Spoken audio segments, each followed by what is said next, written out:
महादेव्याः कुक्षरत्नं शब्दजितवरात्मजं राजचन्द्रमहं वन्दे तत्तलोचनदायकम् जेणे जाण्यो खरो आत्माने अन्यन्यने अक्षयपूर्ण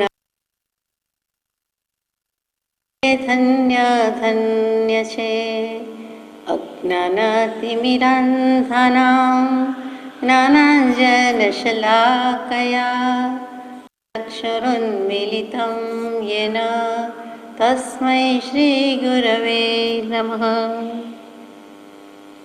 सत्श्रुतने नमस्कार, असीम उपकारी आत्माने नमस्कार, तारक त्रिपुटीने नमस्कार, माविત્રો સમાન મુરબ્બીઓ મુમુક્ષુને નમસ્કાર।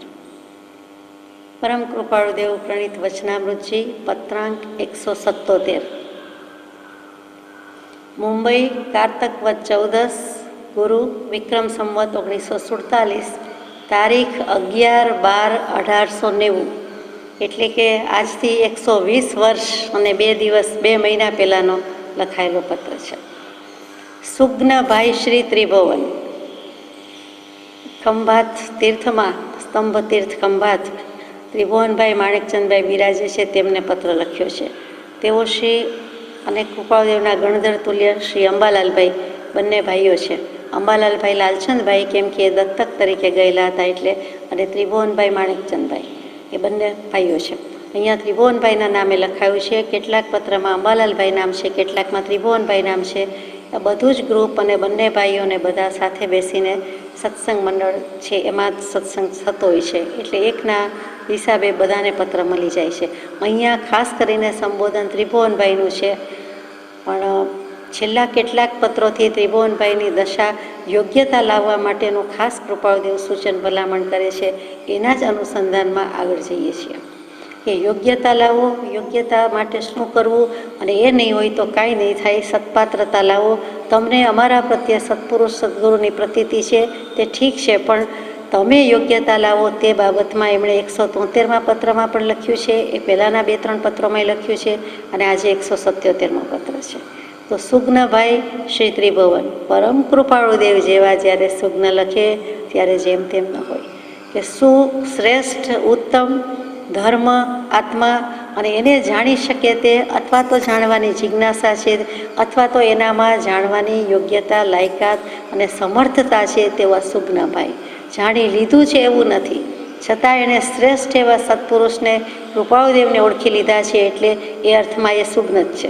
અને વધારે સુગ્ન ક્યારે કહેવાય, આપણે બધાને લખીએ છીએ તે સુગ્ન મહાશયવાળું નહીં, પણ હવે વિશેષ જાણશો તમે, તમારા આત્માને પણ જાણી શકશો, એટલા માટે અહીંયા સુગ્ન લખ્યું હોય તેમ જણાય છે, સમજાય છે। તેવા સુગ્નભાઈ શ્રી ત્રિભુવન, તમારું પત્ર એક મળ્યું, મનન કર્યું। ત્રિભુવનભાઈ પણ પત્ર લખવામાં અત્યારે જરાય પ્રમાદ સેવતા નથી, અને પરમ કૃપાળુદેવ પણ યથાશક્તિ, યથા સમય, યથા અવકાશ મહામોહી મોહમયી મુંબઈના પ્રવૃત્તિના ધમધમતા ક્ષેત્રમાંથી પણ પત્ર પ્રસાદ આપે છે। તો ત્યાં મૂક્યું કે તમારું એક પત્ર મળ્યું, મનન કર્યું। કૃપાળુદેવે મનન કરીને પછી હવે જવાબ લખે છે કે અંતરની પરમાર્થ વૃત્તિઓ થોડા કાળ સુધી પ્રગટ કરવા ઈચ્છા થતી નથી। ધર્મને ઈચ્છવાવાળા પ્રાણીઓના પત્ર પ્રશ્ન આદિક તો અત્યારે બંધનરૂપ માન્યા છે, કારણ જે ઈચ્છાઓ હમણાં પ્રગટ કરવા ઈચ્છા નથી તેના અંશો નહીં ચાલતા તે કારણથી પ્રગટ કરવા પડે છે। ત્રિભુવનભાઈ કે અંબાલાલભાઈ કે બીજા કેટલાક જીવ ખાસ કહે છે કે અમારું કલ્યાણ કેમ થાય એટલે તમે માર્ગ અમને સ્પષ્ટ પ્રકાશો તો સારું। જ્યારે કૃપાળુદેવને અત્યંત મનોમંથન છે કે એવી રીતે અમે પ્રવૃત્તિમાં હોવાથી, પરિવારમાં હોવાથી, વ્યવસાયમાં વ્યસ્ત હોવાથી માર્ગ પ્રકાશી શકીએ નહીં। આ ધોરી માર્ગ નથી, જીન માર્ગથી આ કંઈક જુદું થાય તેમ છે, એટલે અમે કહી શકીએ નહીં। અંતરની પરમાર્થ વૃત્તિઓ થોડા કાળ સુધી પ્રગટ કરવા ઈચ્છા થતી નથી। અંતર આત્મા છલોછલ ભરેલું છે, પરમાર્થને પરમાર્થ જ કૃપાળુદેવને છે, એટલે એમની વૃત્તિ પણ પરમાર્થ જ હોય। જ્યાં અંશ કિરણ નીકળે છે તે બધું જ પરમાર્થમય છે, મોક્ષ માર્ગને લઈ જાય તેવું જ છે, દઈ જાય તેવું જ છે। તેમ છતાં કહે છે કે થોડા સમય સુધી અમારી પ્રગટ કરવા ઈચ્છા નથી। ચોખ્ખું ચણક કહી દીધું છે. કોઈક અગાઉના પત્રમાં એમ આવે છે કે કોઈનો પરમાર્થ સિવાયનો દેહ જ ગમતો નથી. તો કોઈની વાત થતી હોય, કોઈની લક્ષ થતો હોય, કોઈના સામું જોવાતું હોય, કોઈની સાથે ડીલ કરવાનું આવે, કાંઈ પણ લેતી દેતી કરવાનું આવે તો પણ એમને એમ થાય કે આને પરમાર્થની મોક્ષની તો કાંઈ પડી જ નથી અને આને સંસારની કે લૌકિક બંધનની સમાજની જ પડી છે. એટલે એમને એવા કોઈની સાથે પરમાર્થ સિવાયની વાત પણ ગમતી નથી, ધર્મ સિવાયની વાત ગમતી નથી, મોક્ષ સિવાયનો કોઈ ઉપયોગ નથી, વિકલ્પ નથી. તો અહીંયા કહે છે થોડા કાળ સુધી પ્રગટ કરવા ઈચ્છા નથી. જેને ધર્મ ઈચ્છવો છે, ધર્મને ઈચ્છવાવાળા પ્રાણીઓ લખી દીધું, મનુષ્યો મુમુક્ષુઓ નથી લખ્યું. એ વિચારવા જેવું છે કે આપણને 10 પ્રાણ છે એટલે આપણે પ્રાણી તો કહેવાઈએ જ, ભલે મનુષ્ય હોય. એવી રીતે તિર્યંશ વિકલેન્દ્રિય જે કંઈ બધા છે તે કોઈને 4 પ્રાણ, કોઈને 6, કોઈને 7, કોઈને 8 વગેરે છે. પણ મનુષ્યોને વધુમાં વધુ 10 પ્રાણ છે. એ 5 ઇન્દ્રિયના જે પ્રાણ કહીએ છીએ તે, પછી મન વચન કાયા એટલે મનોબળ, વચન બળ, કાયબળ અને શ્વાસોચ્છ્વાસ અને આયુષ્ય. આ 10 પ્રાણ આપણને છે એટલે પ્રાણી કહે તો નવાઈ નથી. વળી જ્યાં સુધી જળ ચેતનનો વિવેક થતો નથી ત્યાં સુધી આપણને પશુ નથી કીધા પણ પ્રાણી કહી દીધા છે. વિવેક હોય, વિવેક થઈ શકે તેવો માનવમાં છે, પણ માનવ જળ ચેતનનો દેહાનો વિવેક ન કરે, ભેદ જ્ઞાન ન કરે તો પછી તેનામાં અને પશુમાં કે પ્રાણીમાં કોઈ ભેદ નથી. ઓન ધ કોન્ટ્રારી વાનરને તો એક કે બીજા કેટલાકને એક પૂંછડું, શિંગડા વગેરે વધારાના છે, માનવ કરતાં પણ અંગોપાંગ વધારે છે, તો એનું કંઈ કામ નથી. તો એવા પ્રાણી એટલે કે જેને ધર્મને ઈચ્છવાવાળા પ્રાણી કીધા છે. એટલે એમાં કોઈક પ્રાણીને પણ ધર્મની ઈચ્છા થતી હોય એ પણ આવી ગયા. ક્યાંક કોઈક વાઘ હોય, ક્યાંક કોઈક સિંહ હોય, ક્યાંક કોઈક ગાય હોય, ક્યાંક કોઈક સડેલું કૂતરોની વાત પણ આવે છે. તે બધા જીવ અત્યારે પશુ કે પ્રાણી રૂપે છે, પણ પૂર્વના કોઈક ઉપકારી છે, પૂર્વમાં કંઈક સત્સંગ કરેલો છે, તો તેવા જીવો પણ અહીંયા આવી ગયા કે જેને ધર્મની ઈચ્છા છે, જેને ધર્મ પ્રાપ્ત કરવો છે. એટલે ધર્મને ઈચ્છવાવાળા પ્રાણીઓના પત્ર પ્રશ્નાદિ. હવે પત્ર અને પ્રશ્ન આવે એટલે તો મુમુક્ષુ કે માનવની જ વાત આવી કે જે લખી શકે છે. તે અમે અત્યારે બંધનરૂપ માન્યા છે.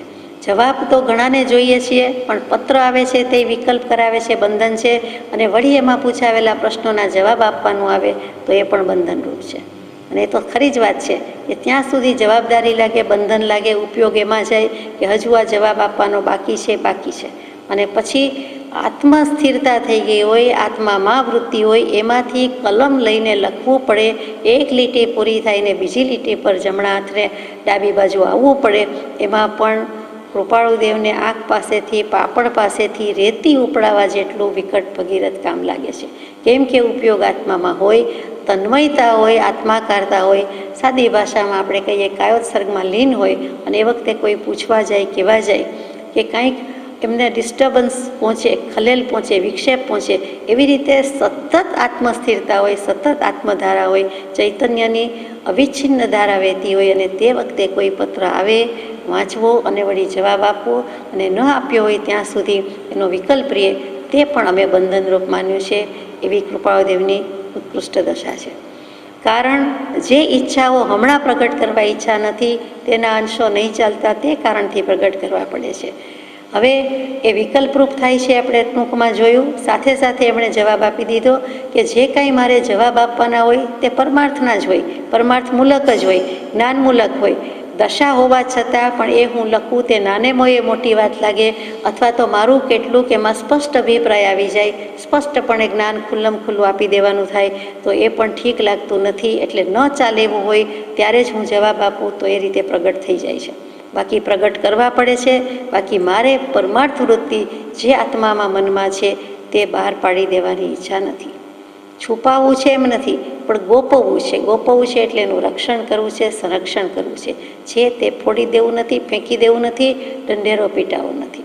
છે એની ના નથી, દશા છે એની શોધવાની જરૂર નથી. દશા માન્યાનું ફળ છે, ન હોય તો માની લેવાની જરૂર નથી. પણ એમને એ પણ બંધન લાગે છે કે મારાથી આ બધું, હું પત્રના જવાબ આપું, જ્ઞાની છે, યથાર્થ જ્ઞાની છે, એટલે જેમ છે તેમ જવાબ આપશે અને તેમાં તેમના જ્ઞાનનું પ્રાગટ્ય આવી જાય.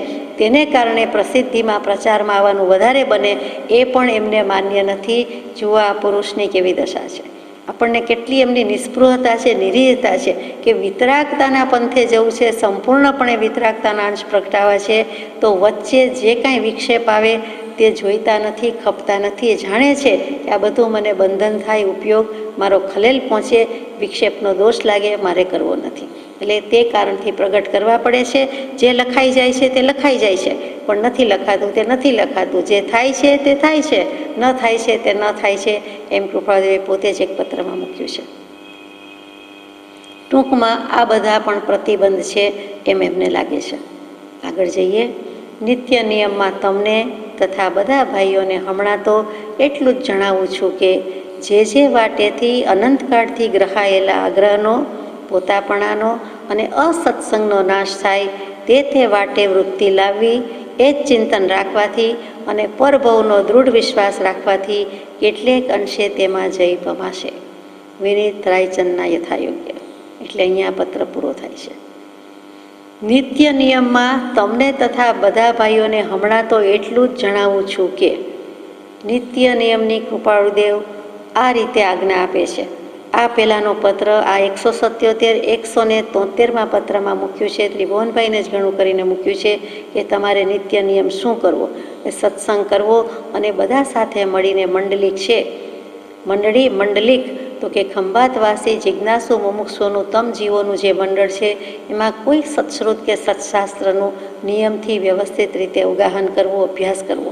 એક શાસ્ત્ર અભ્યાસની આજ્ઞા આપી, સાથે સત્સંગ કરવાની આજ્ઞા આપી અને સાથે સાથે સત્શ્રુતમાં રહેવાની આજ્ઞા આપી છે. અને પછી આગ્રહ વગેરે છોડવાની વાત છે. તો કે અત્યારે પણ નિત્ય નિયમમાં કોઈ મંત્ર આપી દીધો, કોઈ બીજી કોઈ આજ્ઞા આપી એવું નથી, પણ આ રીતે કહ્યું છે કે હું આટલું જ જણાવું છું કે એમ આજ્ઞા શબ્દ પણ નથી. આપણે સમજી શકીએ, વિચારી શકીએ કે કેટલો ડર રાખીને, એટલે કે મનમાં કેટલા સંકોચ અને ક્ષોભ સાથે કહે છે. સ્પષ્ટ એકાંતે જે કહી દેવાય કે આમ જ કરવાનું છે, તમારે આટલું જ કરવાનું છે, આમ જ કરવું, એવું કાંઈ કહ્યું નથી. આટલા સમયમાં કરવું એવું પણ કહ્યું નથી. સામાન્ય સહજ ભાવે જે છે તે કહ્યું છે કે જે વાટેથી, જે રસ્તેથી, જે વાટથી, જે રાહથી આજ સુધી અનંતકાળનું પરિભ્રમણ ઊભું રહ્યું, એમાં શું કામ ઊભું રહ્યું? તો કે આગ્રહ રાખ્યો છે. એટલે કોઈને કોઈ રીતે આગ્રહ રાખ્યો છે. એ કુળનો, જાતિનો, રૂપનો, મદનો, કોઈને કોઈ અભિમાન રાખ્યા છે. શાસ્ત્રનો પણ છેવટ આગ્રહ રાખ્યો છે. મિથ્યાત્વનો પણ આગ્રહ રાખ્યો છે. એટલે કે ખોટી માન્યતા છે, જાણે છતાં છોડે નહીં. હું પહેલેથી કરું છું, મૂકે નહીં. અથવા તો દેહ અને આત્મા જુદા છે, મનાય છે, સંભળાય છે, તો પણ માનવું નથી. એમ જુદા જુદા પ્રકારે આ વત્તા ગ્રહ, આ ચારે બાજુથી અને ગ્રહણ કરે, ઝાલી રાખે, પકડી રાખે, ખોટી પકડ કરી છે, ખોટું સમજાય છે, બાવળિયાને બાદ ભીડી છે, મૂકી શકતો નથી. એ કારણે બધું પરિભ્રમણ ઊભું રહ્યું છે. તો આવો આગ્રહ રાખ્યો છે.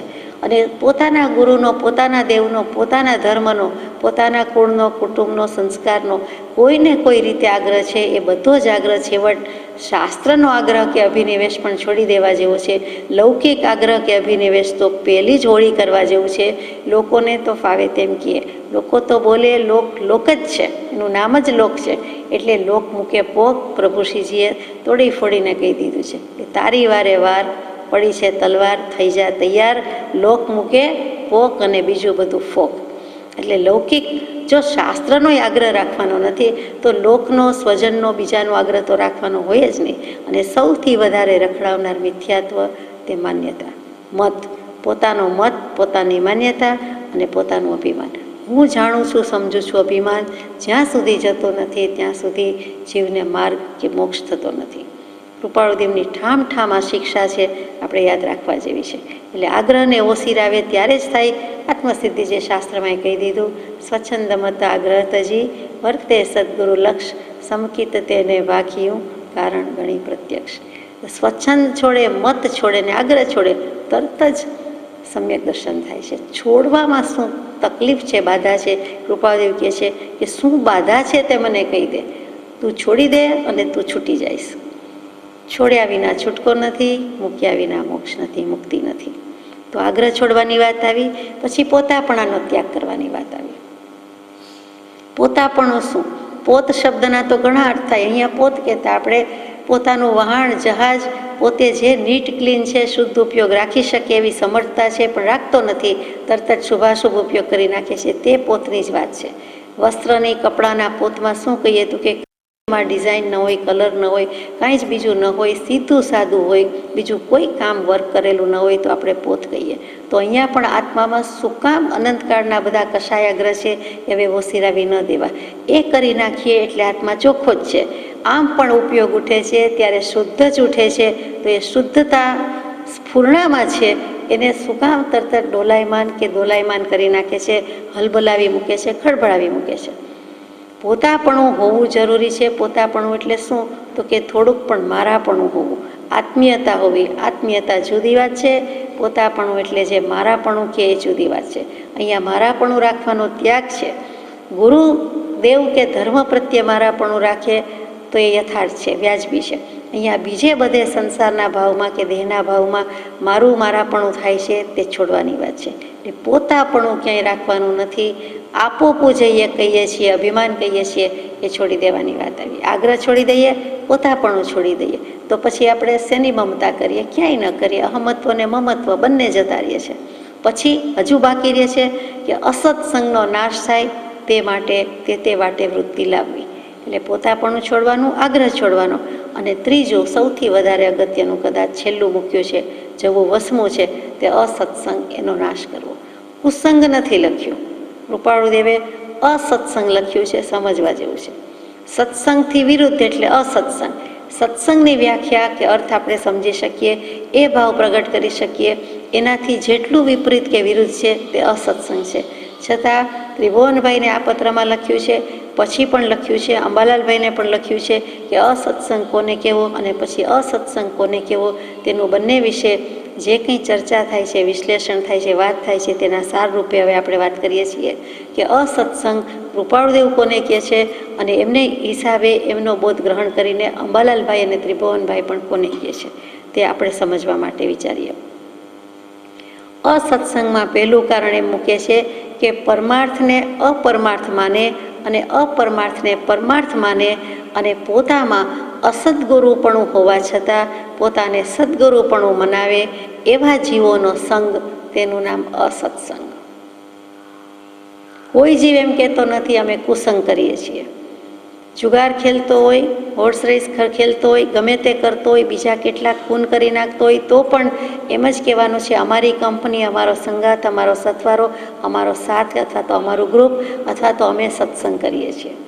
અમને જે ફાવે છે તે વિચાર કરીએ છીએ, એક સરખી વિચારણા કરીએ છીએ, એક સરખા પ્લાન કરીએ છીએ, તેને સત્સંગ કહ્યો જતો નથી. તો એ કુસંગની વાત હતી. અહીંયા ફરીથી લઈએ અસત્સંગ શું? તો કે પરમાર્થને અપરમાર્થ માને.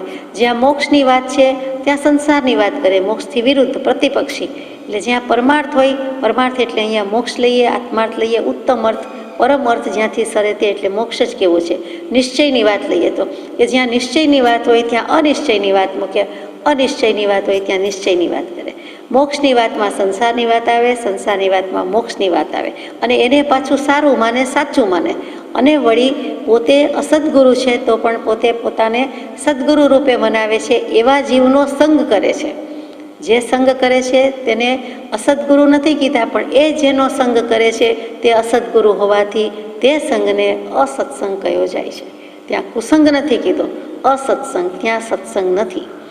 જ્યાં સત રહેલું છે ત્યાં જ સત્સંગ છે, બાકી સત્સંગ નથી. એટલે જીવને સદગુરુનું ઓળખાણ નથી એમ કહેવા કરતાં સત્સંગનું ઓળખાણ નથી એમ કહેવું વધારે ઉચિત છે. કે ગમે ત્યાં એમ કહેશે બધે જ સત્સંગ છે, બધાનો જ સત્સંગ છે, બધે સત્સંગ નથી, બધાનો સત્સંગ નથી. ઓળખાણ પડવું જ અઘરું છે. આ અનંત કાળ કાઢી નાખ્યો છે તે ઓળખાણની ભૂલમાં જ કહ્યું છે, એ જ ભૂલવણી છે, એ પહેલો મુદ્દો છે. એટલે આ સત્સંગની સીધી સાદી વ્યાખ્યા કે જ્યાં સત્સંગ નથી ત્યાં સત્સંગ માનવો, સત્સંગનો અભાવ છે અને તેમ છતાં સત્સંગ માનવો તે અસત્સંગ. બીજું છે કે સદગુરુ મુખથી જે કંઈ શ્રવણ કરેલો ઉપદેશ રૂપી શ્રુત ધર્મ, જેમ કે અત્યારે વચનામૃત જે વાંચીએ વિચારીએ છીએ એના અર્થ વગેરે જે કાંઈ પ્રભુશ્રીજી બ્રહ્મચારી જે ફરમાયા હોય, લખ્યા હોય, આપણે વાંચતા હોઈએ, અથવા તો કોઈને પ્રત્યક્ષ સદગુરુ જે વખતે કૃપાળુદેવ અને અંબાલાલભાઈ, ત્રિભુવનભાઈ વગેરે છે ત્યારે, તો કે જે કંઈ પરમ કૃપાળુદેવ કીધું હોય અને જે કંઈ શ્રુત કર્યું, શ્રવણ કર્યું તે શ્રુત ધર્મ, તે વિચારવામાં વિઘ્ન કરનારા, અસહાય કરનારા જગત દ્રષ્ટિ જીવોનો સંગ. એ કૃપાળુદેવ એવું કહે છે તો એ વાંચવા વિચારવા જેવું નથી, એ સાંભળવા જેવું નથી. એ વખતે પણ લોકો હતા. તો તેવું જે કંઈ સાચું મળ્યું છે, સાચો શ્રવણ બોધ કર્યો છે, તે વિચારવામાં વિઘ્ન કરી નાખે એવા અને સાથે સાથે નોન કોઓપરેશન અસહાયક રહેનારા એવા જે કાંઈ જગત દૃષ્ટિ જીવો છે તેનો સંગ થઈ જાય છે. એ પણ અસત્સંગ કયો છે. એટલે અહીંયા અસત્સંગનું ઓળખાણ કયું છે કે અસત્સંગ કોને કહેવો. ત્રીજું મૂક્યું છે કે 5 ઇન્દ્રિયનું ઈચ્છા અનુસાર મનોકલ્પિત સુખ અને એમાં તદાકારતા થઈ જાય છે.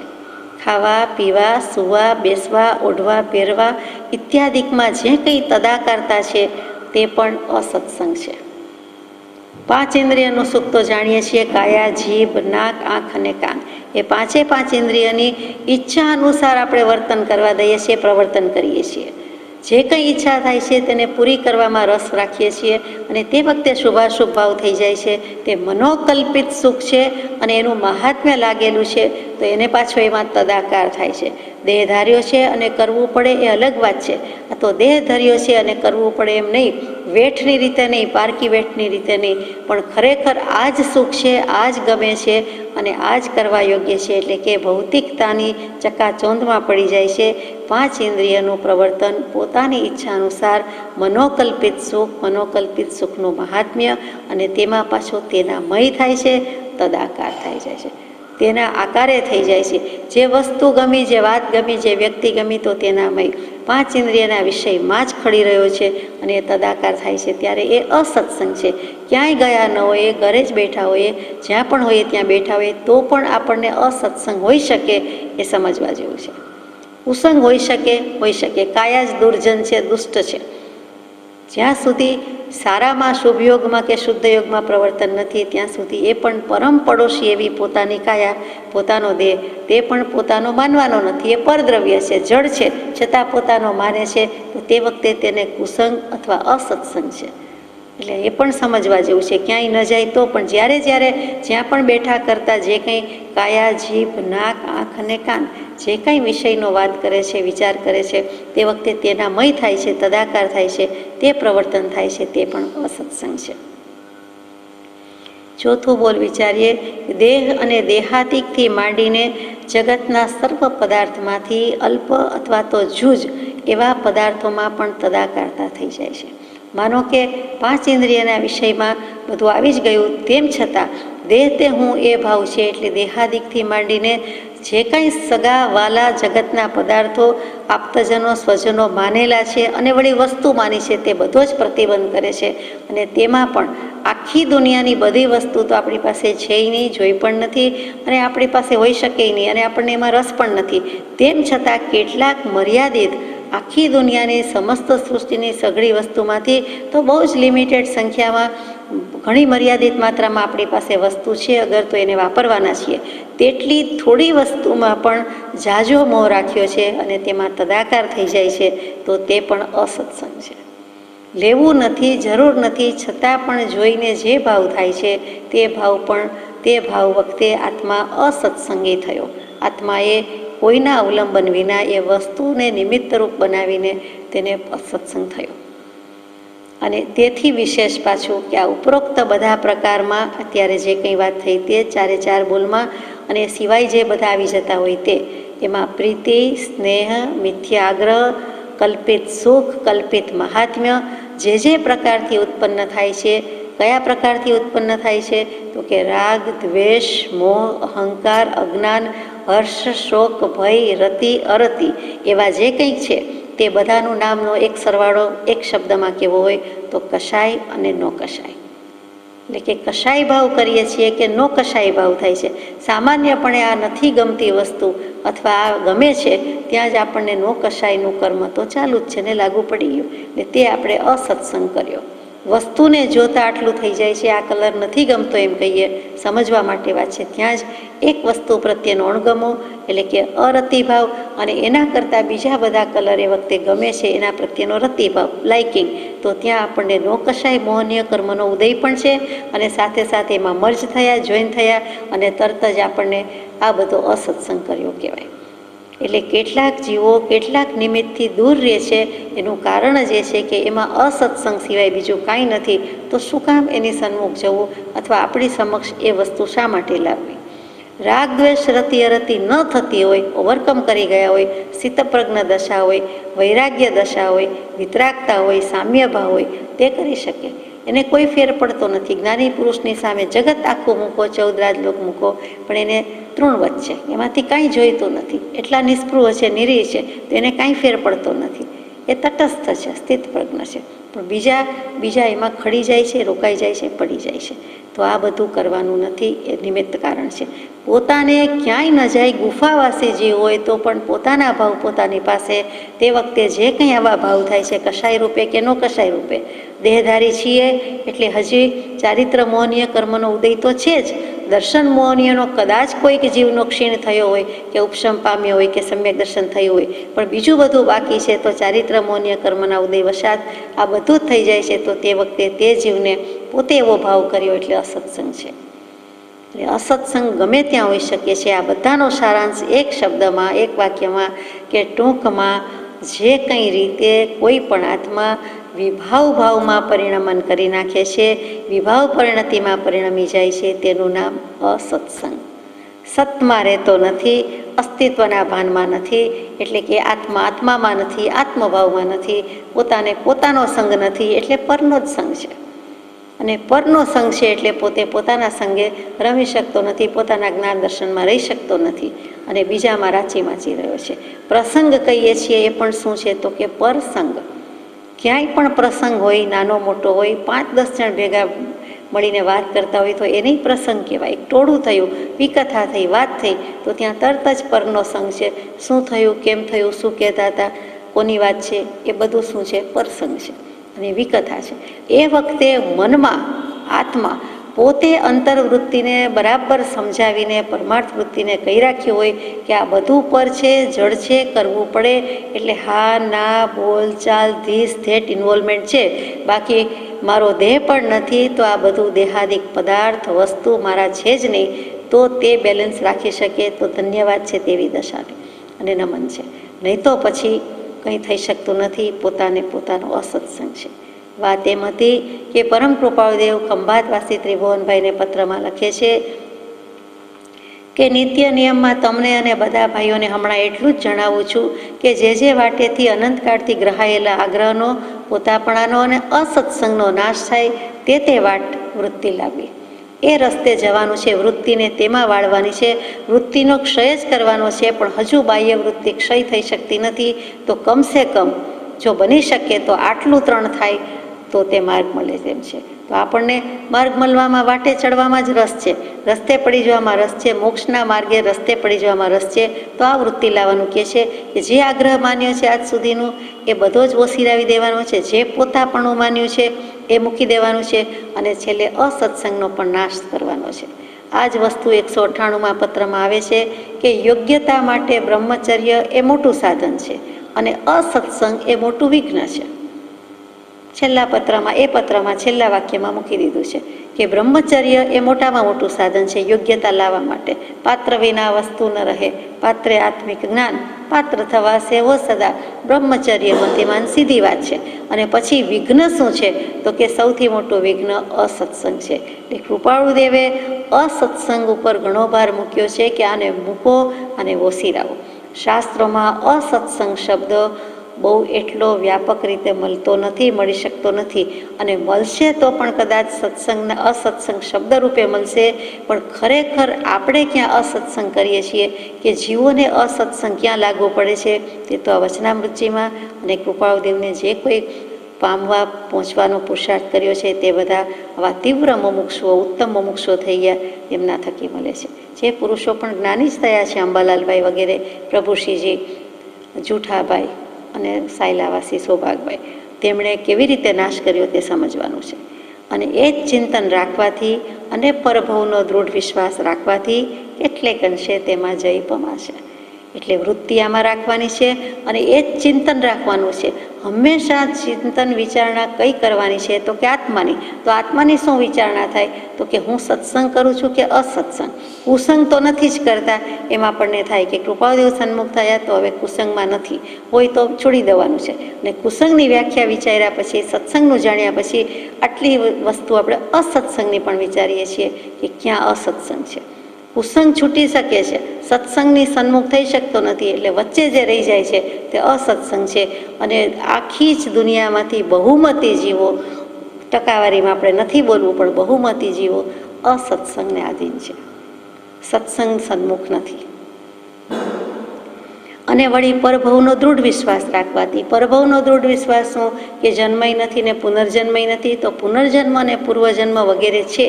ત્રિભુવનભાઈ વગેરે કેટલાક મુમુક્ષુએ કોઈક પ્રશ્ન એવો પૂછ્યો છે, કેમ કે એ વખતે કોઈ વખત ન્યૂઝપેપરમાં આર્ટિકલ આવ્યો હોય, કોઈક એવા મોટા વક્તા આવ્યા હોય અને એવી રીતે પ્રચાર કર્યો હોય તો તેની અસર હોય. આ 120 વર્ષ પહેલાંની વાત છે. તો તે જે કંઈ સાંભળ્યું હોય અને વાત થતી હોય એના અનુસંધાનમાં કંઈક પૂછેલું છે.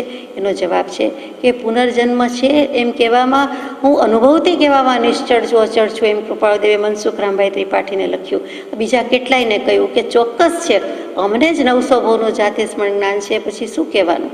પછી વિશેષ ઢંઢેરો પીટ્યો નથી, વાર્તા રૂપે કીધું નથી, પણ ખોટું બોલાય નહીં, વૃષાવાદનો ત્યાગ હોય. એટલે પછી કોઈએ પૂછ્યું ત્યારે જણાવ્યું કે હા, અમને જાતે સ્મરણ જ્ઞાન છે અને અમને 900 ભવનું જ્ઞાન છે. પણ તેમ છતાં પુનર્જન્મ પૂર્વજન્મ શાસ્ત્રો કહે છે, દર્શન કહે છે, એમને અનુભવથી કહું છું, નિશ્ચળ છું, સ્થિર છું, અચળ છું, અડગ છું કે પુનર્જન્મ પૂર્વજન્મ જેવું છે જ. અને તેમ જ છે, એમાં રીઇન્કાર્નેશનમાં કેમ માનવામાં આવતું નથી એ સમજાવે છે. અને અહીંયા ત્રિભુવનભાઈને પણ લખ્યું કે આ બધું કરતાં કેટલેક અંશે તેમાં જય પમાશે. એમને યોગ્યતા જોઈએ છે, યોગ્યતા થવા માટે, યોગ્યતા લાવવા માટે, યોગ્ય થવા માટે કૃપાળદેવ છેલ્લા થોડા દિવસોથી, થોડા વીકથી આ પત્રની પરંપરા લખાઈ છે. બંને વચ્ચે ઘણો પત્ર વ્યવહાર થયેલો છે, કાં તો અંબાલાલભાઈને લખ્યો હોય, કાં તો ત્રિભુવનભાઈનું નામ લખ્યું હોય. બંને ભાઈઓ છે અને એક સત્સંગના ગ્રુપમાં બેસે છે. કેટલીક વખત ખંભાતવાસી મુમુક્ષુજનો કે મિત્રો એ પણ લખેલું છે. એ બધું જ એક ગ્રુપ જ છે, ગમે તેનું નામ ઉપર હોય, ગમે તેના ઘરનું એડ્રેસ હોઈને આવે, પણ એ બધાને સંબોધીને લખાયા છે. અહીંયા આ પત્ર પૂરો થાય છે કે વિનીત રાયચંદના યથાયોગ્ય મિથ્યાત્વ ઉપર જય મેળવી દેવાય એવો આ પત્ર, કે કેટલેક અંશે, એટલે શાયક સમ્યક દર્શન ન થાય તો ઉપશમ પણ થઈ શકે, સક્ષમ પણ થઈ શકે, પણ તમે વિજય મેળવી શકશો. એટલે એમાં એમણે ઘણું કહી દીધું. આમ જુઓ તો શુભેચ્છા અને શુભ આશીષ પણ આપી દીધા છે. હવે આપણે એના પછીનો પત્ર લઈએ. પત્રાંક 178, મુંબઈ, કારતક વદ અમાસ, શુક્ર, વિક્રમ સંવત 1947, તારીખ 12/12/1890. એટલે ફરીથી આ પત્ર લખ્યો 14ના, પછી અમાસ આવી એટલે બીજા જ દિવસે લખાયેલો પત્ર છે. એટલે ફરીથી 120 વર્ષને 2 મહિના પહેલાંનો પત્ર છે. સુગ્નભાઈ શ્રી અંબાલાલ, એટલે હવે અંબાલાલભાઈ પર લખ્યું છે. અત્ર આનંદ વૃત્તિ છે, આનંદ છે નહીં, આનંદ વૃત્તિ છે. કૃપાળદેવે વૃત્તિનું સ્વરૂપ જુદી જુદી રીતે બહુ સુંદર બધી જગ્યાએ સમજાવેલું છે. તો અહીંયા અંતર્વૃત્તિ, બાહ્ય વૃત્તિ કાંઈ નહીં, પરમાર્થ વૃત્તિની વાત હતી, આત્મવૃત્તિ શબ્દ આવી ગયો. અહીંયા આનંદ વૃત્તિ છે. જે કંઈ વૃત્તિ છે તે આનંદમય જ છે અને આત્માના આનંદ પ્રાપ્ત કરવા ભણી જ છે. જે કંઈ છે તે આનંદ આનંદ આનંદ જ છે. એટલે આનંદ વૃત્તિ છે.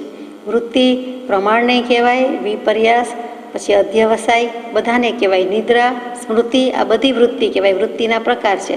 તો અહીંયા વૃત્તિ આનંદ વૃત્તિ છે, એટલે આત્મા જ્ઞાન સ્વરૂપ છે, આત્મા આનંદ સ્વરૂપ છે અને એમાં જ વૃત્તિ છે. વલણ ક્યાં વિચરી રહ્યું છે, વિહાર ક્યાં છે, વિચરણ ક્યાં છે, કહેતા જ કહી દીધું તો કે વૃત્તિ એમાં જ અમારો વર્તમાન છે. એ છે કહીએ છીએ ત્યાં તો કેટલા અસંખ્યાત સમય વયા જાય છે, પણ અત્ર એટલે આ સ્થળે અને આ સમયે, મુંબઈ જેવા મુંબઈમાં મોહમય ક્ષેત્રમાં હોવા છતાં, વ્યવસાયમાં વ્યસ્ત હોવા છતાં, અત્ર આ સ્થળે આ સમયે જ્યાંથી પત્ર લખાતો હશે ત્યાંથી, શુક્રવાર છે એટલે પેઢી ખુલ્લી હશે. એ કદાચ ઝવેરી બજારની પેઢી પરથી, એકટાળિયા પરથી પત્ર લખાયો હોય તોય નવાય નહીં, અને કદાચ ઘરે હોય ને ઘરેથી લખ્યો હોય તોય નવાય નહીં. એટલે જ્યાં બિરાજમાન છે તે સ્થળ અને તે સમય, અત્રના બંને અર્થ થાય. આ સ્થળે આ સમયે આનંદ વૃત્તિ છે. તમારી અને બીજા ભાઈઓની આનંદ વૃત્તિ ઈચ્છું છું. એટલે કે અંબાલાલભાઈ, તમારી પણ હું ઈચ્છું છું આનંદ વૃત્તિ થાય તેમ, અને બીજા છે ત્રિભુવનભાઈ વગેરે કેટલાક ભાઈઓ બેસો છો, સુંદરલાલ વગેરે ખંભાતના જે કોઈ મુમુક્ષુજનો છે તે બધા જ, તેમને પણ આનંદ વૃત્તિ થાય તે ઈચ્છું છું. તમે અત્યારે તો સત્સંગ વગેરે કરી રહ્યા છો તો તમને પણ આનંદની વૃત્તિ હશે તેમ ઈચ્છા કરું છું. તમારા પિતાજીના 2 પત્રો ધર્મ વિષયે મળ્યા, એટલે કે અંબાલાલભાઈની વાત ચાલે છે. અંબાલાલભાઈ, ત્રિભુવનભાઈ બંને ભાઈ, તો એમના પિતાશ્રીને પણ થયું હશે કે દીકરા આટલો ધર્મ ધ્યાન કરે છે અને આવા કોઈક પુરુષ મળ્યા છે, કોઈ ગુરુ મળ્યા છે, તો મને પણ લખવા દે, કહેવા દે. એટલે કંઈક ધર્મ વિષય પૂછાવ્યું છે અને પત્ર વ્યવહાર કર્યો છે. એ વિશે શું ઉત્તર લખવો તેનો બહુ વિચાર રહે છે. કૃપાળદેવને એમ થાય છે કે હું શું જવાબ આપું. મને હમણાં તો લખ્યું એમણે આગલા પત્રમાં કે મારે પરમાર્થ વૃત્તિઓ થોડા કાળ સુધી પ્રગટ કરવા દેવાની ઈચ્છા નથી. બધું મારા મનમાં છે પણ મારે બધાને જણાવવું નથી કે આ વ્યવહારમાં બેઠેલા વિતરાગ થઈને બધું લખે છે, શોભે છે, એવું કાંઈક કોઈક કહી જાય એટલે મારે લખવું નથી, કહેવું નથી. બધા વિકલ્પોને સ્થાન મળે એટલે કહેવું નથી. તો કહે છે મને શું કહેવું, જવાબ કેમ લખવો એનો વિચાર આવે છે, બહુ વિચાર રહે છે. પછી પાછું સ્પષ્ટતા લખે છે કે હમણાં તો હું કોઈને સ્પષ્ટ ધર્મ આપવાને યોગ્ય નથી અથવા તેમ કરવા મારી ઈચ્છા રહેતી નથી. સ્પષ્ટ પોતે પામેલા હોવા છતાં, આત્મજ્ઞાનની પ્રાપ્તિ હોવા છતાં, અને આટલા 900 ભવનું જાતે સ્મરણ જ્ઞાન, પ્રભુ મહાવીર સાથે વિચરેલા તે બધું યાદ, તે બોધ યાદ, તેમ છતાં કેટલી નમ્રતા છે, કેટલી લઘુતા છે. જરાય મોટપ લીધી નથી, મોટા થયા નથી અને વડપ્પન લઈને કંઈ કહી દીધું નથી. હું કોઈને સ્પષ્ટ ધર્મ આપવાને યોગ્ય નથી. સ્પષ્ટ ધર્મ શું?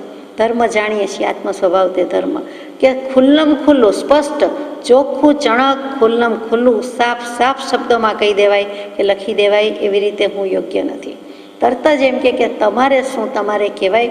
આજે બધા બોલે છે એટલે આપણને એવો વિકલ્પ પણ થતો નથી કે આવી દશા વિના કંઈ વંચાય, વિચારાય, બોલાય, એટલે આપણે એવો વિચાર કરતા નથી. પણ એ જમાનામાં, એ સમયમાં કૃપાળુદેવને પૂરેપૂરું જવાબદારીનું ભાન છે કે પ્રભુ મહાવીર જેવા કેવલ જ્ઞાન થયા પહેલાં, દીક્ષા લીધા પછી 12.5 વર્ષ સુધી, 12 વર્ષને 6.5 માસ સુધી કંઈ જ બોલ્યા નથી કે લઉં તો કેવલ જ્ઞાન, સંપૂર્ણ જ્ઞાન, પરિપૂર્ણ જ્ઞાન, પછી જ કોઈને 2 શબ્દ કહું કે વાંચન કરું કે ઉપદેશ આપું કે પ્રવચન આપું. તીર્થંકર જેવા તીર્થંકર દેવે પણ આટલો ક્ષોભ રાખ્યો, આટલો સમય જીતી ગયા, તો કૃપાળુદેવ રાખે એમાં નવાય નહીં, કેમ કે તેઓ પણ તે જ કોટીના પુરુષ છે. એટલે આપણને સમજાય છે કે હું એ રીતે યોગ્ય નથી એમ લખી દીધું. અને મારી તેમ કરવાની ઈચ્છા રહેતી નથી. ઈચ્છા રહેતી નથી તેનું કારણ ઉદયમાં વર્તતા કર્મો છે. જે કર્મ છે તો કોઈને એમ થાય એમને પત્નીશ્રી છે, પરિવાર છે, સંતાન છે, વ્યવસાય છે, તો એ કંઈ આવો કંઈ માર્ગ પ્રકાશી શકે, એવો કંઈ ઉપદેશ આપી શકે. પણ એમની અંતરંગ દશા કે વૈરાગ્ય કે વિતરાગતા છે, સ્થિત પ્રજ્ઞતા છે, એ કોણ જાણે? એ તો કોઈક આવા વિરલા પુરુષો જ જાણી શક્યા છે. બધા જાણી શકે એવા ગજા પણ નથી.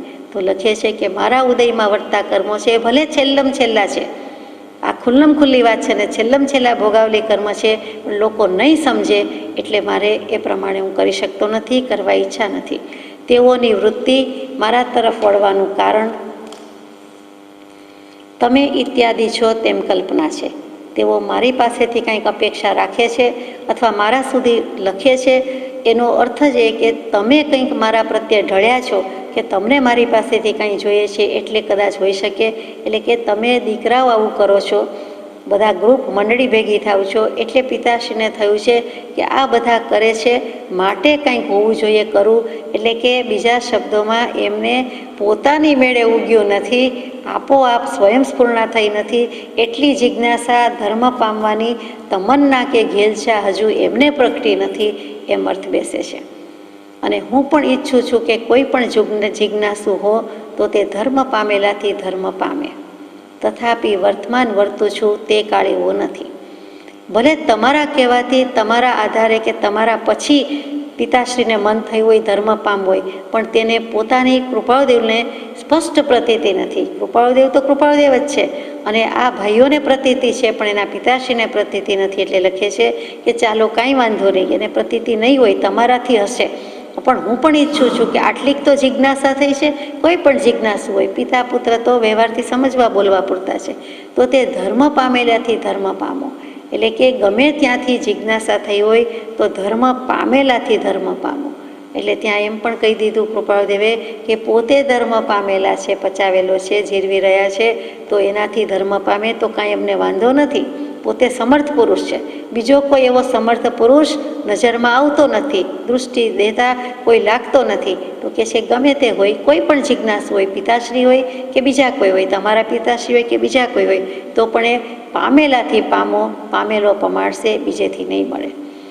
તો પણ વર્તમાને વર્તું છું તે કાળ એવો નથી, એટલે કે મારાથી પામે તો વાંધો નથી, પણ અત્યારનો સમય, વર્તમાન કાળ, અત્યારે જે વિક્રમ સંવત 1947 કારતક મહિનો, ડિસેમ્બર ઈસવીસન 1890, તે સમય હજી એવો પાક્યો નથી. આત્મસિદ્ધિજી શાસ્ત્રનું સર્જન કરી દીધું, સર્વસંગ પરિત્યાગ લીધો કે બધેથી નિવૃત્તિ, પરિવારથી, વ્યવસાયથી, અને પછી જ્યારે કહે તો કે ત્યારે જે કહેવું હોય તે હું કહી શકું, કે હું તમને કહી દઉં કે બતાવું. બાકી અત્યારે કાળ એવો નથી, એટલે ના કહે છે. પ્રસંગોપાત મારા કેટલાક પત્રો તેમને વંચાવતા રહેશો. તેમનોય સમય પાક્યો નથી એમ લાગે છે 5 સમવાયમાં, અને પોતાને પણ એમ લાગે છે કે હું માર્ગની પ્રભાવના કરું, ધર્મની પ્રભાવના કરું, એવો હજુ કાળ કે સમય પાક્યો નથી. કળીકાળ, દુષ્મકાળ એ તો ઠીક 5મો આરો, એમાં તો જન્મી ગયા, પણ જે સમય પાકવો જોઈએ, યોગ્યતા થવી જોઈએ, તે નથી. એટલે મારે હમણાં કહેવું નથી. અથવા તેમાં કહેલી વાતનો તમારાથી સમજાવાય તેટલો હેતુ સમજાવતા રહેશો. એમને કંઈક જોઈએ જ છીએ તો પ્રસંગોપાત, occasionally, once in A while, આમ કંઈ રોજ નિયમથી તમને કહી દીધું કે દરરોજ શાસ્ત્ર શ્રવણ કરો તેમ નહીં. છોકરાઓને કહી દીધું છે કે તમે શાસ્ત્ર વાંચો, ભણો, મંડળી ભલે યુવાનો બેસે, પણ પિતાશ્રી માટે તો કે પ્રસંગોપાત મારા કેટલાક પત્રો તેમને વંચાવશો તો બાદ નથી. એટલે કે ત્યાં આજ્ઞા આપી દીધી કે મારા પત્રો એમને વંચાવજો, ચોખ્ખું કહી દીધું. અથવા તેમાં કહેલી વાતનો તમારાથી સમજાવાય તેટલો હેતુ સમજાવતા રહેશો. જેટલું થઈ શકે એટલું તમે એનો હેતુ શું છે, એનો આશય શું છે, ત્યાં શું કહેવું છે, રહસ્ય શું છે, તમે જેટલું સમજ્યા હોય એમાંથી જેટલો સમજાવાય એટલો સમજાવજો. એટલે કે પિતાશ્રી જાતે પોતાની મેળે આપમેળે સમજી જાય તેમ નથી, એટલે તમે સમજાવજો. અને અંબાલાલભાઈ પર પત્ર છે, આ ત્રિભુવનભાઈ પર નથી. આ પહેલાં થોડા દિવસે લખાયેલા પત્રમાં લખ્યું છે કે અમે અત્યાર સુધીમાં માર્ગના મર્મનો અંશ પણ એક અંબાલાલભાઈ સિવાય કોઈને જણાવ્યો નથી. એટલે કૃપાળુદેવે અત્યાર સુધી કોઈને માર્ગનો મર્મ આપ્યો નથી. સૌભાગભાઈ, પ્રભુશ્રીજી કોઈને આપ્યો નથી. જૂઠાભાઈ, એમની દશા થઈ ગઈ, એમનો દેહ ત્યાગ થઈ ગયો, એ આપણે બધું વિચારી ગયા, વાંચી ગયા છે. એટલે તેમની થઈ ગઈ છે, પણ પછી બીજા કોઈ જે વિદ્યમાન છે તેમાં હજુ અમે માર્ગનો મર્મ આપ્યો નથી. એક અંબાલાલભાઈને માર્ગના મર્મનો અંશ આપ્યો છે, પણ બાકી જ છે. એટલે તમે સમજો તો ત્યાંથી સમજો. પ્રથમ મનુષ્યને યથાયોગ્ય જિજ્ઞાસુપણું આવવું જોઈએ છે. અહીંયા કહી દીધું કે જીવને જિજ્ઞાસા જાગવી જોઈએ. જિજ્ઞાસા શું? આમ તો આપણને ઘણી વાત જાણવાની ઈચ્છા થયા કરે છે, તેને જ્ઞાની પુરુષો જિજ્ઞાસા કહેતા નથી. તેને કુતૂહલ કહે છે, તેને વિસ્મય કહે છે, તેને વિકલ્પ કહે છે. આ જાણવું, તે જાણવું, એમ તો દરેક જીવનો જાણ કરવાનો સ્વભાવ હોવાથી રહ્યું જ છે. એક સમય પણ એવો નથી કે જીવ કાંઈ ન જાણતો હોય. કાંઈ ને કાંઈ આત્માનો, જીવનો સ્વભાવ, જ્ઞાન સ્વભાવી જ હોવાથી આત્મા જાણ કરે છે. નથી શું જાણ્યું તો પોતે જે સ્વરૂપે છે તેનું નિરંતર વિસ્મરણ થતું ચાલ્યું આવે છે. તો અહીંયા કહી દીધું કે યથાયોગ્ય જિજ્ઞાસુપણું જોઈએ. તો જિજ્ઞાસા એટલે તત્વ જાણવાની ઈચ્છા. જિજ્ઞાસાનો અર્થ છે કે તત્વ જાણવાની કે આત્મા જાણવાની ઈચ્છા. બાકી કોઈને જિજ્ઞાસા કહેવાય નહીં. એક ઉપનિષદમાં જે નચિકેતા થઈ ગયો પાત્ર, એની જિજ્ઞાસા જોરદાર હતી. તેવી જિજ્ઞાસા આપણને મુમુક્ષુને, પ્રત્યેક મુમુક્ષુને હજુ કે લઈને જંપે છે કે મોત શું, કે મરણ પછી શું થાય છે, ક્યાં જવાય છે, કેમ જવાય છે. એટલે કે પૂર્વભવને પુનર્જન્મ જેવું શું છે. યમરાજાને કે આવું છું સાથે, પણ બતાવ દરવાજા, ક્યાં જવાનું છે ને શું છે. એ નચિકેતાની જિજ્ઞાસા બધાએ વખાણી છે, આપણે પણ વખાણીએ. શ્રેય અને પ્રેયના સ્વરૂપમાં એ પ્રેયનું સ્વરૂપ છોડીને શ્રેયનું સ્વરૂપ છે. એના પિતાશ્રી વગેરેને કોઈ પડી નથી, પણ નચિકેતાની જિજ્ઞાસા વિચારવા જેવી. તો એવી જિજ્ઞાસા કૃપાળુદેવ અહીં કહે છે કે પહેલાં તો જીવને પોતાને જ તત્વ પામવાની, અગર તો જાણવાની ઈચ્છા હોવી જોઈએ. તો કે યથાયોગ્ય જિજ્ઞાસુપણું. જિજ્ઞાસા તત્વ જાણવાની ઈચ્છા. તો જિજ્ઞાસાની વ્યાખ્યા આપણે શું કહીએ? પોતે જ કૃપાળુદેવે આત્મસિદ્ધિ શાસ્ત્રમાં મૂક્યું, કષાયની ઉપશાંતતા માત્ર મોક્ષય અભિલાષ, ભવે ખેદ અંતર દયા તે કહીએ જિજ્ઞાસ. એટલે ત્યાં લક્ષણ મૂકી દીધા છે કે કષાયની ઉપશાંતતા જોઈએ, મોક્ષે જવું છે, મોક્ષે જવું છે, પણ રાગ દ્વેષ અજ્ઞાન ક્રોધ માન માયાલોભ એમાં કાંઈ જ ફેર ન પડે. એ દિવસે દિવસે કે સમય સમય કે કલાક કલાકે વધતા હોય, પ્રસંગે પ્રસંગે વધતા હોય, તો એ મોક્ષની વાતમાં પહેલાં પગથિયા જ ચૂકી ગયા. તો એ ચૂકીને બીજે જવાય નહીં, અને જાય તો એને પાછું આવવાનું, પડવાનું, ફરવાનું જ થાય, એને આગળ જવાનું બને જ નહીં. એટલે કષાયની ઉપશાંતતા પહેલી જોઈએ, એ ચોખ્ખું કહી દીધું. પછી માત્ર મોક્ષ અભિલાષ, પછી સાઈડમાં થોડુંક કરી લઈએ આત્મકલ્યાણને મોક્ષ, તો એમ ચાલતું નથી. માત્ર મોક્ષ અભિલાષ છે કે ટોપ પ્રાયોરિટી જીવનમાં હોય તો મોક્ષ, મોક્ષ ને મોક્ષ. મૂકી દેવું છે, આખા સંસારથી મુકાઈ જવું છે, ઉલાળ્યો કરવો છે, તો નાની નાની વાત પ્રસંગમાં શું ખડી રહેવું, અથવા તો નાની નાની કોઈ પણ નાની મોટી વ્યક્તિમાં શું ખડી રહેવું. એટલે ત્યાં ઉલડી જવાની, ઉછળી જવાની વાત આવી કે માત્ર મોક્ષ અભિલાષ, બધી જ પ્રાયોરિટી એક બાજુ. જીવન મરણ વચ્ચે ઝોલા ખાતી વ્યક્તિ શું કરે, એની શું પ્રાયોરિટી હોય? એને આઈસીયુમાં દાખલ કરીએ કે એને તો બેસ્ટ અવેલેબલ ટ્રીટમેન્ટ આપીએ, કે બની શકે તો આપણે ધર્મ ધ્યાન કરીએ, કરાવીએ, સંભળાવીએ, કે હવે આયુષ્ય પૂરું થાય છે તો સમાધિ મરણનો ભાવ રાખીએ, એવી કાંઈક તૈયારી હોય, તો એની બદલે બીજું થાય તો તે ચાલે નહીં. ટોપ પ્રાયોરિટી એકમાત્ર મોક્ષની, તો ત્યાં માત્ર મોક્ષ અભિલાષ. પછી આ જો બે ગુણ આવી ગયા હોય, લક્ષણ આવી ગયા હોય, તો ભવે ખેદ અંતરદયા હોવાનું જ. આ ભવ પણ માન્ય ન થાય કે આ ભવ મારો કાંઈ જે રોલ છે તે પણ મારો રોલ નથી, આ દેહ પણ મારો નથી, તો આ ભવ પણ માન્ય નથી. જન્મ લીધો છે, બધા સંબંધો છે, પણ તે માન્ય નથી, તેને સ્વીકાર કરતા નથી.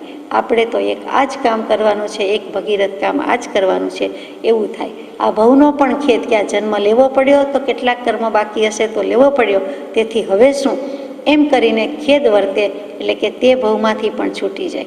વર્તમાનમાં જ જીવે, નહીં ભૂતકાળ, નહીં ભવિષ્યકાળ. ભવિષ્યની એક ક્ષણનો ઘણું કરીને વિચાર રહેતો નથી, એમ કૃપાળુદેવ લખે. અને આપણે મોસ્ટલી બધા જ જીવને બધી જ બાબતમાં ભવિષ્યના જ સ્વપ્ન હોય કે કાલે શું થશે, આજે શું થશે, હવે શું થશે, હવે પછી શું. અથવા તો ટ્રાવેલ કરવાનું હોય તો તેના પ્લાનિંગ કરવા પડે. એટલે અહેડ ઓફ ટાઈમ બધું એડવાન્સમાં જ કરવાની ટેવ. ક્યાંય પણ ગયા હોય તો રિટર્ન ટિકિટ લઈને જ જવાની વાત. એટલે અત્યારનો સમય બિલકુલ જુદો લાગે આપણને, એવી વાત છે. તો કે ભવિષ્યનું કોઈ આયોજન નહીં, પ્લાનિંગ નહીં. અહીંયા કૃપાળુદેવ કે ભવિષ્ય શું, હવે પછીના ભવમાં શું થશે, ખરેખર તો એ ભવિષ્ય છે. તો કે ભવિષ્યનો એક ક્ષણનો વિચાર એની વર્તમાનમાં જ જીવે છે, તે જ્ઞાની પુરુષ છે. તેવા વિકલ્પ કરતા નથી, તે ચિંતા કરતા નથી, તે જૂર્ણા રાખતા નથી. એની એક જૂર્ણા માત્ર મોક્ષની જ છે. તો ભવે ખેદ અંતરદયા. અને આટલા લક્ષણ પ્રગટી ગયા પછી સમસ્ત જગતના સઘળા જીવો પોતાના સમાન જ લાગે. સ્વ આત્મતુલ્ય બુદ્ધિ કે અનુકંપા છૂટે જ છૂટે. એક અજાણ્યા, કદી ન જોયા જાણ્યા હોય એવા જીવ પ્રત્યે પણ આપણને અહિંસા ભાવથી, સૂક્ષ્મ દયાથી આપણને કરુણા જ છલકે છે, અથવા તો આપણને દયા જ આવે છે અને અનુકંપા જ રહે છે. તો પછી આટલી દશા હોય કે આવા 3 લક્ષણ પ્રગટ્યા હોય, એના અંતરમાં પણ દયાનો જરો જ હોય. અને કયો જરો હોય તો કે આજ સુધી નથી કરી એવી પોતાની દયા ખાય, સ્વરૂપ દયા અને નિશ્ચય દયા. એટલે કે આત્માની દયા ખાઈને આત્માનું કલ્યાણ કરે. પણ એમાં મૂળમાં શું છે તો કે કશાયની ઉપશાંતતા. ત્યાં માથું ઉતારી લીધું છે આપણું કે પહેલું લક્ષણ જ હજી તો ચરિતાર્થ કરતા નથી. એટલે મતાર્થીના લક્ષણ મૂક્યા, આત્માર્થીના લક્ષણ મૂક્યા. ફરીથી પ્રથમ તો મનુષ્યને યથાયોગ્ય જિજ્ઞાસુપણું આવવું જોઈએ. પૂર્વના આગ્રહો અને અસત્સંગ ટળવા જોઈએ છે. પૂર્વના આગ્રહ, અનંતકાળના આગ્રહ પણ ટાળી દેવાના છે. આ ભવમાં પણ જે કંઈ આગ્રહ રાખ્યા હોય તેની હોળી કરવાની છે, હોશિરાવી દેવાના છે કે હવે આગ્રહ કાંઈ નહીં.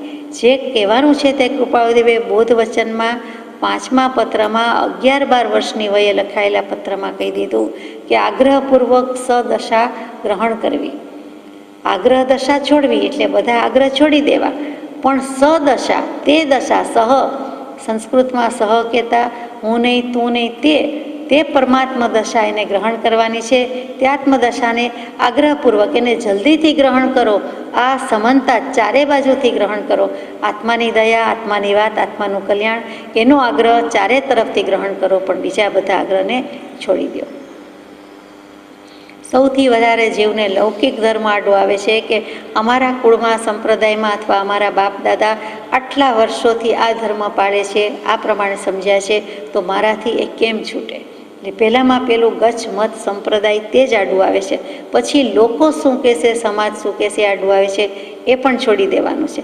પછી એથી આગળ જાય તો શાસ્ત્રો વચ્ચે આવીને ઊભા રહીએ છે કે હવે નહીં જવાય આગળ. તો શાસ્ત્રનો અભિનિવેશ, શાસ્ત્રનો આપણા ઉપર અત્યંત ઉપકાર છે. શાસ્ત્રા પુરુષના વચન છે, પણ શાસ્ત્રથી અધિક જે માર્ગ ક્યાં રહ્યો છે, મર્મ ક્યાં રહ્યો છે, તો કે સત્પુરુષના અંતરાત્મામાં રહ્યો છે. તેઓ શ્રી કહે તે પહેલું માન્ય, શાસ્ત્ર પછી. એ ટેલી થતું જ હોય. શાસ્ત્રની અને સત્પુરુષની વાતમાં વિરોધાભાસ હોઈ શકે જ નહીં, વિસંવાદ હોય જ નહીં. તેમ છતાં ત્રાજવાતોલા મૂક્યા હોય ને જોખવાનું હોય તો પ્રથમ કોણ? તો કે પહેલું કૃપાદેવે રૂબરૂ સાક્ષાત પ્રત્યક્ષપણામાં તે વખતે કહ્યું તે હોય, વચન દેહે આપ્યું, અક્ષર દેહે આપ્યું તે હોય, કે પછી બીજું હોય? તો કે તેઓ શ્રીએ કીધું હોય તે હોય. કેમ કે મર્મ ધર્મને પામેલા પુરુષ હતા, મર્મ ઉકેલી શકતા હતા. આચરાંક સૂત્રજીમાં આમ કહ્યું છે, પણ એમાં મર્મ શું છે, રહસ્ય શું છે, એ તો એમણે ઉકેલ્યું હોય, અને એમણે જે રીતે મૂક્યું તો આપણે તે માન્ય કરવા યોગ્ય છે. તો પૂર્વના કોઈ પણ આગ્રહ અને અસત્સંગ ટળવા જોઈએ, એ માટે પ્રયત્ન કરશું. અને તેમને પ્રેરણા કરશો તો કોઈ પ્રસંગે જરૂર સંભાળ લેવાનું સ્મરણ કરીશ, નહીં તો નહીં. તમે પણ આ ટાળી દેજો આગ્રહ અને અસત્સંગ. પિતાશ્રીને પણ પ્રેરણા કરજો કે આગ્રહ અને અસત્સંગ મૂકવા પડે, અને જો મૂકી દેશે તો કોઈ પ્રસંગે, તો શાયદ કદાચિત કોઈક વેળા નિમિત્ત મળશે તો જરૂર એમને પણ સંભાળ લેવાનું યાદ રાખીશ, નહીં તો નહીં. કૃપાળુદેવ આવું લખે, પણ લખ્યું છે, હકીકત છે કે નહીં તો હું આમાં પડતો નથી, હું એમની જવાબદારી લેતો નથી. એને પ્રતિધિ હોય તો વાત થાય, નહીં તો થાય નહીં. બીજા ભાઈઓને પણ જેની પાસેથી ધર્મ માગવો તે પુરુષ ધર્મ પામ્યા વિશેની પૂર્ણ ચોકસી કરવી આ સંતની સમજવા જેવી વાત છે. બીજા જે કોઈ ભાઈઓ હોય, પિતાશ્રી, પુત્ર વગેરે જવા દો, બીજા જે કોઈ નવા સત્સંગમાં ભળે તે બધાને આટલું સમજવાનું છે કે જેની પાસેથી ધર્મ માગવો, એટલે કે જ્યાંથી પ્રાપ્તિ કરવી કે મારું કલ્યાણ કેમ થાય અથવા હવે હું શું કરું. કૃપાળદેવે તો બધું જ કહી દીધું, દઈ દીધું છે, તો બીજો શોધવા જવો નહીં પડે એમ કૃપાળદેવે પ્રભુશ્રીજીને કીધું, બ્રહ્મચારીજીને કીધું. કહેવાની જરૂર પડી નથી. પ્રભુશ્રીજી એનેમાં તો બ્રહ્મચારીજી હોમાઈ ગયા, ફના થઈ ગયા, પણ કૃપાળદેવે આવું સ્પષ્ટ કીધું કે હવે તમારે બીજો સત્પુરુષ શોધવો નહીં પડે. એમાં એમણે સ્પષ્ટ કહી દીધું કે પોતે જ છે, બધું આપી દીધું છે, શું કામ બીજે ફાંફા મારો છો? તો જેની પાસેથી ધર્મ માગવો તે પુરુષ ધર્મ પામ્યા વિશેની પૂર્ણ ચોકસી કરવી. તે પામેલો છે કે કેમ? માનો કે બીજા કૃપાળુદેવ તત્તુલ્ય એવો મળે, ક્યાંય સત્પુરુષનો અભાવ નથી. ત્રણ કાળમાં કોઈ બીજા હોઈ શકે છે, જે હોય તેને નમસ્કાર પણ છે, આપણને ઓળખાણ ન પડી શકે. તો ભૂલ કરવાનું નથી, ભૂલ થાપ ખાવાની નથી. તો તે કોઈ પામ્યું હોય તો એના વિશેની પૂર્ણ ચોકસી કરવી. હવે આપણે ચોકસી થવાનું કીધું, સોની થવાનું કીધું. સોનીને તો સોનાની પરીક્ષા કરતા આવડે છે, ચારે બાજુથી કરે. યથા ચતુર્ભી કનકમ પરીક્ષતે નિઘર્ષણ છેદન તાપ તાળ નહીં. છેદીને, કાપીને, છેવટ અગ્નિમાં પધરાવીને પણ એ સોનું સાચું કાઢી લે છે અને ખબર પડે છે. એ જ એનો વ્યવસાય છે. એ ચોકસી એટલે સોની. એ ચોક્કસ ચારે બાજુથી કસ કાઢે છે, કસીને કહે છે. એમાં આપણે પણ ચારે તરફથી કસ કાઢવાનો છે, પરીક્ષા કરવાની છે. પરીક્ષક વૃત્તિ, મુમુક્ષુ વૃત્તિ, જિજ્ઞાસુ વૃત્તિ વિકસાવવાની છે. હોય તો વધારવાની છે, વર્તમાન કરવાની ન હોય તો એ લાવવાની છે. તો ચોકસી કરવી. ચોકસાઈ શબ્દ છે એ પણ એમ જ આવ્યો, ચોક્કસ કહીએ છીએ, અને આ ચોકસી કરવી. ચોકસી સોનીના જ ધંધામાં કહેવાય છે. લાસ્ટ નેમ હોય છે, અટક હોય છે, તે ચોકસી કરવી. અને કે સામેનો પામ્યો છે કે નહીં, ક્યારે ખબર પડે? આપણે કોઈની પરીક્ષા ક્યારે લઈ શકીએ? કૃપાળુદેવના બોધ વચનનો કાંઈક પરિચય હોય, કાંઈક ઓળખાણ હોય તો ખબર પડે કે પામેલો કોને કહેવાય, પામેલો કોને ન કહેવાય. બધા જ પામેલા હોય એમ તો બનતું નથી. વિરલા પુરુષો ધર્મ પામે છે, પામ્યા છે, અને અનુભવી હશે, આત્માનુભવી હશે, નિશ્ચય સમ્યક દર્શનની પ્રાપ્તિ હશે, તો તેવો પુરુષ શ્રદ્ધાનું દોરડું મજબૂત હશે તો બીજાને પણ દોરડું મજબૂત બંધાવશે. પોતે શંકામાં ગડકા ખાતો હોય એ બીજાને પણ શંકાના જ પથરા બંધાવે. શંકા કહેતા સંદેહ, વહેમ અને શંકા કહેતા ભય. એ નિર્ભય પોતે જ નથી.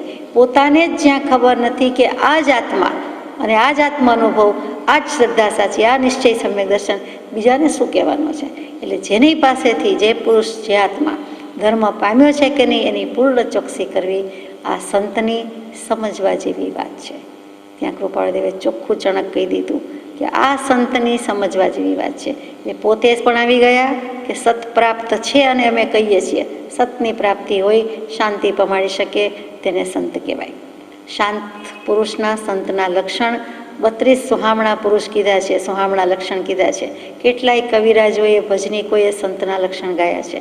આપણે એમાં અત્યારે જતા નથી. સત્પુરુષના લક્ષણ ને સંતના લક્ષણમાં કોઈ ભેદ નથી.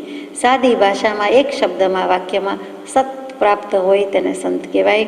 આપણે બધા અત્યારે સમાજ જેને તેને સંત કહે છે તે સંત નથી. જેમ ધ્યાન શબ્દ સસ્તો થયો તેમ સંત શબ્દ સસ્તો થયો, પણ શબ્દ સસ્તા થઈએ સંતપણું પ્રગટતું નથી. એક સંતને બીજો સંત મળવો એ દુર્લભ છે એવો કાળ છે. કૃપાળદેવે હાથનોંધમાં મૂકેલું છે. અને ત્યાં સંતપણું પામવું દુર્લભ છે અને સંતને સંત મળે, બીજા મળે કે બીજાને મળે એવું પણ દુર્લભ છે. તો પછી સંતો એટલા બધા હોય જ ક્યાંથી? તો એ વિચારવા જેવું છે કે આ સંતની એટલે કૃપાળદેવ પોતાને લખે છે. એવી જ રીતે અત્યાર સુધીમાં જેટલા સંતો થયા તે બધા હોય તો કૃપાળદેવે સંતો એમ બહુવચન વાપર્યું હોત. પણ અહીંયા આ સંતની સમજવા જેવી વાત છે એટલે એમ સમજાય છે. આપણે ભક્તિભાવથી કહીએ છીએ, વ્યાકરણથી કહીએ છીએ એમ નથી, પણ ખરેખર એમ લાગે કે કૃપાળદેવે પોતાનું જ ઓળખાણ આપી દીધું છે કે આ સમજવા જેવી વાત છે. આમ પણ સમજણ ઉપર એમણે બહુ જ ભાર મૂક્યો છે કે જે સ્વરૂપ સમજ્યા વિના પામ્યો દુઃખ આનંદ, સમજાવ્યું તે પદ નમો શ્રી સદગુરુ ભગવાન. તો 651માં પત્રમાં અને એમાં સૌભાગભાઈને પણ સમજ્યા તે સમય રહ્યા, સમજ્યા તે સમય ગયા, એનો શું અર્થ છે, બે વચ્ચે શું ભેદ છે એ પણ પૂછ્યું છે. જે કાંઈ છે તે સમજણનું સુખ છે, સમજપૂર્વકનું છે. આવા આત્મસિદ્ધિ શાસ્ત્રના સર્જનમાં પણ પહેલી ગાથામાં જ સમજ ઉપર જ ભાર આવ્યો. જે સ્વરૂપ ઓળખ્યા વિના નહીં, જાણ્યા વિના નહીં, સમજ્યા વિના. તો સમજ કરીને જ ગયા અનંતા મોક્ષ, એ પણ સમજવા જેવું છે. વિનીત રાયચંદના યથાયોગ્ય. એટલે ત્યાં પણ કૃપાળદેવે પોતાને હજુ વિનીત જ લખે છે. પછીના પત્રોમાં જેમ સમાધિ લખે, લિખિતંગ સમાધિ, પોતે સમાધિસ્થ એમ પણ નથી લખવું, પણ સમાધિમાં ને પોતાનામાં કોઈ ભેદ ન હોય એટલો અભિન્ન ભાવ હોય તેવું લિખિતંગ મૂક્યા છે સહજાત્મ સ્વરૂપે. અને હજુ અહીંયા શું મૂકે છે તો કે વિનીત રાયચંદના યથાયોગ્ય. વિનીત વિશે કોઈ વાર આપણે વિચારણા કરી છે કે નંદી સૂત્રમાં 14-15 લક્ષણ મૂક્યા છે. વિનીતના પણ મૂક્યા છે, અવિનીતના પણ મૂક્યા છે. વિનીતના લક્ષણ વાંચતા વિચારતા એમ જ થાય કે એ જીવ તો તે જ ભવે મોક્ષે જાય. એટલે વિનીત કહેતા જ વિનયવાળો તો સીધો સાદો અર્થ, અને મોક્ષનું મૂળ કે દ્વાર કે જે કહો તે વિનય છે. એટલે દરવાજામાં પેસી ગયા, પ્રવેશી ગયા, એટલે તો રસ્તો ગમે તેવો હશે તે પાર કરી જ દેવાના, પાસ કરી જ દેવાના છે. એટલે એટલા લક્ષણ ધરાવનાર જીવ તો તે ભવે મોક્ષે જતા રહીએ. તો અહીંયા વિનીત રાયચંદના યથા કરીને બાંધ્યું છે, એટલે કે યથાયોગ્ય. અહીંયા આ પત્ર પૂરો થાય છે. યોગ્યતા માટેની જ મુખ્ય વાત કહી છે. છેલ્લા થોડાક વખતથી અંબાલાલભાઈ ત્રિભુવનભાઈ વિશે આ જ ચાલે છે અને તે કહે છે કે યોગ્યતા લાવો, યોગ્યતા લાવો, અને સત્સંગ સિવાય મળશે નહીં. એટલે કે સત્સંગ માટેનો મરણીયો પ્રયાસ કરો તેમ સમજાય છે. સજાત્મ સ્વરૂપ પરમ ગુરુ.